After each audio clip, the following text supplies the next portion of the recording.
கரும்பு தோட்டத்தில் இன்றைக்கி கடைசி நாள் வேலை. என்ன வேலை என்னது மருந்தடிக்கிற வேலை. எதுக்காக மருந்தடிக்கிறேன் பார்த்தீங்களா? கரும்பில் வந்து இந்த மாவு பூச்சி, கத்தளம் பூச்சின்னு சொல்லுவோம் நாங்கள் வந்து அதை. அதுவும் இந்த கரும்பில் பூச்சி எல்லாமே இப்போ தான் கொஞ்சம் கொஞ்சம் ஆரம்பிச்சிட்ருக்கு. அதில் நிறையா பரவிடாமல் கட்டுப்படுத்தணும் அப்படின்னு சொல்லிட்டு தான் மருந்தடிச்சிட்ருக்கேன். இதுக்கு முன்னாடி போட்ட வீடியோலாம் பார்த்துருப்பீங்க. கரும்பு தோட்டத்தில் என்னென்ன வேலை பார்த்துருக்கோம் அப்படின்னு சொல்லிட்டு. ஃபைனல் வேலையாக முடிஞ்சிச்சு. இன்னையோட ஒரு வேலை முடியுதுப்பா சாமி, இந்த மாதிரி ஆகிப்போச்சு. ஒரு வாரமாக கரும்பு தோட்டத்தில் தான் வேலை, பயங்கரமான வேலை ஆகிப்போச்சு.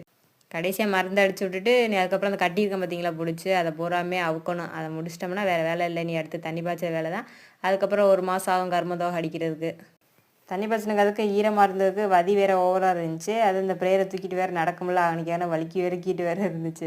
பவர் ப்ரேயர்னால் கொஞ்சம் ஈஸியாக இருக்கும். நம்மகிட்ட அதெல்லாம் இல்லை. கை ப்ரேயர் தான். கைனால் அப்படி ப்ரெஸ் பண்ணால் தானே மருந்து வரும் அப்படின்னு சொல்லிட்டு கையில் ப்ரெஸ் பண்ணுறதுலேயே கையெல்லாம் ஓவர் வலியாக எடுத்துருச்சு. முதுகில் வேறு மருந்து, அதுவும் 15 லிட்ரு. அது வேறு தோப்பட்டையே அந்து போச்சு. எங்கிட்ட ஒரு வழியாக கரும்பு ஃபுல்லாக மருந்து அடித்து முடிச்சாச்சு.